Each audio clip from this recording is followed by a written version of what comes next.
Et j'ai fait un débat ou un échange avec un imam, apparemment qui est connu en France, moi je connais pas. Et il s'appelle Imam Mahjoubi. Voilà, je crois que c'est ça son nom. Un imam dans l'histoire un peu bizarre, je crois qu'il a été expulsé ou quelque chose comme ça. Expulsé du territoire français, et, où il habitait depuis 1986, si j'ai bien compris l'histoire. Il a été expulsé, je sais pas, pour des propos tenus par rapport à un drapeau tricolore, je sais pas. C'est pas important, voilà. J'ai pas, j'ai pas suivi l'histoire et je risque pas de m'intéresser pour savoir ce qui s'est passé ou pas. Mais en tout cas, je l'ai entendu raconter son histoire. Et si c'est vrai ce qu'il a raconté, parce qu'encore une fois, je sais pas si c'est vrai ce qu'il a raconté, surtout après notre échange, j'ai constaté quand même que c'était une personne capable de masquer des vérités. Merci. De masquer des vérités ou carrément de mentir. Donc peut-être que ce qu'il a raconté aussi, c'était pas totalement vrai. Mais si c'est vrai ce qu'il a raconté, c'est exactement ce qui s'est passé, je lui apporte quand même mon soutien. Parce que je trouve qu'on peut pas, qu'une démocratie qui défend les libertés, qui défend les droits, ne peut pas vraiment expulser quelqu'un pour des propos qui sont écrits dans sa religion. Je ne sais pas si vous me comprenez. Ça s'appelle la liberté de culte et de conscience. Voilà. Les gens ont le droit de pratiquer leur religion, bien sûr, sans atteinte ou trouble à l'ordre public, ça c'est dit, mais si c'est un prêche, ben ça reste libre. S'il n'appelle pas, s'il n'y a pas d'appel à commettre un crime ou un appel carrément à passer à l'acte ou je ne sais quoi, ben il est dans son droit. Pour moi, il est dans son droit. Ça reste mon opinion parce que je suis quand même un démocrate convaincu. De ce côté-là, ça fait partie de mes principes et j'y tiens. Voilà, j'y tiens vraiment parce que moi je pense qu'à partir du moment où on touche à la liberté de culte et de conscience des citoyens, on touche à ma propre liberté à moi de critiquer les religions. Parce que moi aussi c'est ce que je fais. Quand je critique l'islam ou je critique les autres religions, bah, j'exerce ma liberté d'expression, donc ma liberté de culte, ma liberté de conscience, ma liberté de pensée.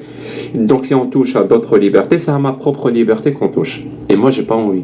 Voilà, j'ai vécu toute ma vie en Algérie, un pays où cette liberté, justement, cette dernière, était complètement malmenée, écrasée, méprisée dans ses fondements. Et j'ai pas envie de revivre ça. Voilà. Donc c'est pas parce qu'une personne tient des propos qui sont contraires à la démocratie ou contraires à la République, qu'il faut les expulser ou qu'il faut les condamner ou je ne sais quoi. Moi, je suis contre. Voilà. C'est même d'ailleurs pour ça que j'aime bien la démocratie, parce que la démocratie, c'est le seul système où tout le monde a le droit de parler. Même ceux qui critiquent et qui insultent et qui remettent en cause la démocratie, ils ont le droit de parler. C'est ça la force de la démocratie, contrairement à d'autres systèmes. Par exemple, l'islam. L'islam, dans sa charia, bah, c'est pas ça. L'islam, dans sa charia, tu as le droit de parler tant que tu ne rentres pas en contradiction avec ce que l'islam dit. Si tu rentres en contradiction avec ce que l'islam dit, eh ben, t'es condamné. Et ça peut aller très très loin dans la condamnation, dans la charia. En fait, généralement, c'est la pragmatisation. Voilà, on le dit. C'est la solution à tout. à chaque fois qu'il y a transgression de la charia, généralement ça se finit par une pragmatisation. Pas toujours, mais presque. Donc voilà, donc j'ai fait ce débat avec l'imam et il s'est déroulé exactement comme je pensais qu'il se déroulerait, vraiment. Parce que peut-être les gens ne se rendent peut-être pas compte, mais chaque fois qu'ils me disent « Pourquoi tu ne débats pas avec des gens qui ont la science? Pourquoi tu ne débats pas avec des imams ?» Mais moi, je sais ce que c'est que de débattre avec les imams. Je sais ce que c'est que de débattre avec les gens qui ont la science. Je sais ce que c'est. Ça ne change rien. Parfois même, c'est pire. Et je pense que vous avez eu la preuve flagrante que c'était pire. Voilà, ça ne change rien. Et c'était pire. Des mensonges, des invectives, des insultes, une volonté de couper la parole tout le temps. C'est ça. C'est ça, débattre avec des gens dont c'est le métier. Merci, Yoga. C'est ça, débattre avec des gens dont c'est le métier. C'est-à-dire, ils vivent de la religion. Ils n'ont pas l'habitude de débattre de un. Et j'aimerais finir par faire une analogie. J'espère que vous allez comprendre. Vu qu'on est à l'euro, je vais utiliser une analogie en rapport avec le foot. Je vais vous dire, quand tu fais un débat avec je sais pas moi, avec quelqu'un qui défend l'islam sunnite, c'est comme si tu jouais un match de foot. Tu as 11 joueurs, lui aussi il a 11 joueurs. Écoutez bien l'analogie parce que je pense qu'elle va éclairer sur beaucoup de choses. C'est comme si on jouait un match où moi j'ai 11 joueurs et l'imam ou le tenant de cette religion ou simplement un lambda simple qui défend sa religion, il a aussi 11 joueurs. La seule différence, c'est que si toi de ton côté, tu maîtrises quelques notions de base, vraiment quelques notions de base en termes de rationalité, en termes de logique, en termes de sophisme, et si tu connais un minima les textes ou comment marchent, au moins comment marchent les textes et comment trouver des sources, c'est-à-dire comment chercher un hadith, comment chercher, vraiment c'est le minimum, chacun peut faire ça. Le match c'est quoi? C'est ça le match, hein. Puisque la personne en face défend l'islam et que toi tu ne défends pas l'islam, toi tu critiques l'islam ou tu le dévoiles quelque part, et ton équipe à toi elle est composée de Messi, Ronaldo, Zidane, Pelé, Maradona, N'Golo Kanté au milieu, Vieira, je sais pas moi, Gattuso, une défense de Maldini, Thuram, De Sailly, je sais pas, t'auras Marcelo, Cafu, Roberto Carlos, c'est ça tes joueurs quand tu critiques l'islam. Dans ton équipe, c'est ça tes joueurs. Et lui en face, ses joueurs, c'est quoi? C'est des personnes lambda, et en plus de ça, il joue en camis, il y a la place des souliers, il a des palmes. Comprenez bien cette analogie. Hein? C'est-à-dire, moi, j'ai les meilleurs joueurs du monde, lui en face, il défend l'islam, il joue en camis avec des joueurs pas du tout connus, il n'a pas de souliers de foot, il a des palmes. Ça veut dire que tu ne peux pas perdre. Voilà, je te le dis. Normalement, tu ne peux pas perdre.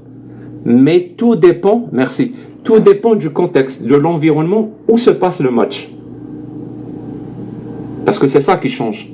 L'environnement où se passe le match. Si le match se passe dans un environnement où il y a la liberté d'expression,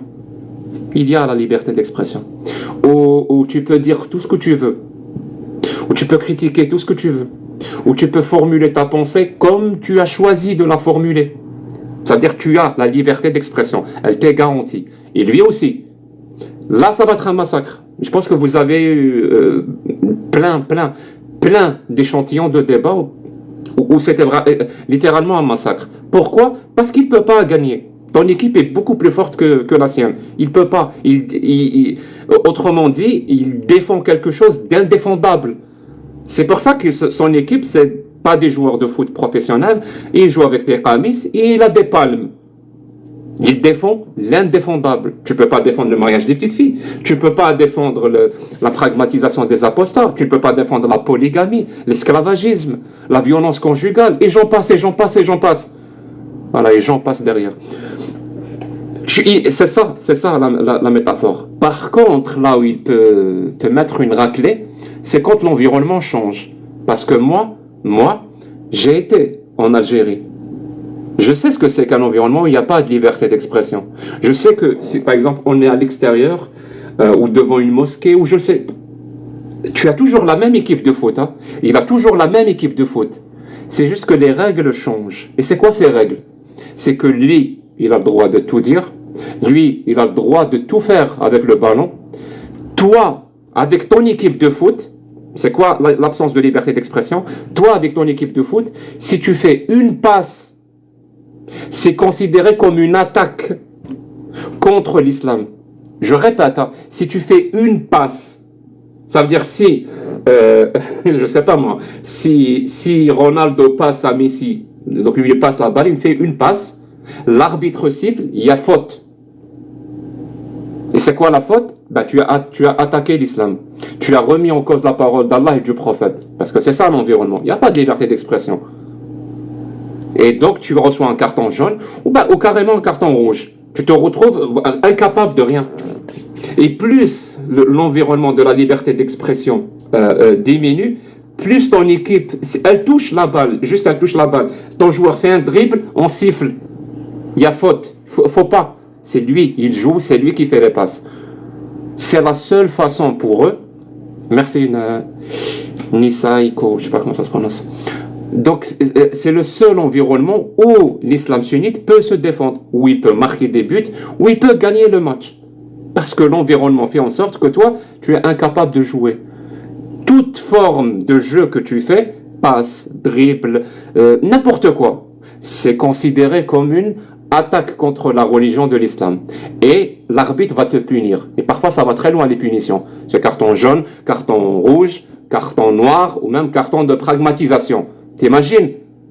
C'est comme ça que ces gens-là peuvent gagner en défendant l'islam sunnite. Par contre, sur un terrain neutre, où chacun peut jouer comme il veut, ça s'appelle la liberté d'expression, tu ne peux pas perdre par définition. Tu défends l'humanisme en 2024. Tu défends la démocratie en 2024. Tu défends l'abolition de l'esclavagisme en 2024. Tu défends l'interdiction de mariage des petites filles en 2024. Tu ne peux pas perdre par définition. C'est juste qu'il faut jouer. Voilà. Ici, les gens se retrouvent dans un terrain où ils peuvent jouer, où il y a la liberté d'expression. Par contre, eux-mêmes décident de ne pas faire de passe, de ne pas appliquer une stratégie, de ne pas... Ça s'appelle l'autocensure, parce que ça existe aussi. Hein. Il y a des gens, tu n'as pas besoin de leur dire « on va vous faire rentrer en prison si vous critiquez l'islam ». Tu as juste besoin de leur dire « si tu critiques l'islam, tu seras un islamophobe. Si tu critiques l'islam, tu seras un raciste. » Et eux, ils ne veulent pas être islamophobes. Ils ne veulent surtout pas être traités de racistes. Donc ils veulent être des gens bien. Et quelqu'un de bien, c'est quelqu'un qui ne reçoit jamais l'accusation d'islamophobie, qui ne reçoit jamais l'accusation de racisme. C'est ça quelqu'un de bien pour eux. Ils veulent être cette personne. Donc ils ne jouent pas.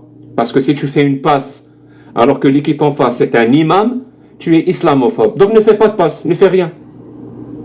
Si tu marques un but alors que l'équipe en face, c'est des musulmans, tu es islamophobe. Alors ne marque pas de but. Eh bien, tu vas perdre quand même. Donc voilà comment se passe, mais vraiment, comment se passent tous les débats quand on joue. Tous les débats quand on débat face à des personnes qui défendent l'islam sunnite. Je suis désolé pour mon analogie. Je sais qu'elle fait appel au foot. Pour ceux qui n'aiment pas le foot, ça marche avec tous les sports, je pense.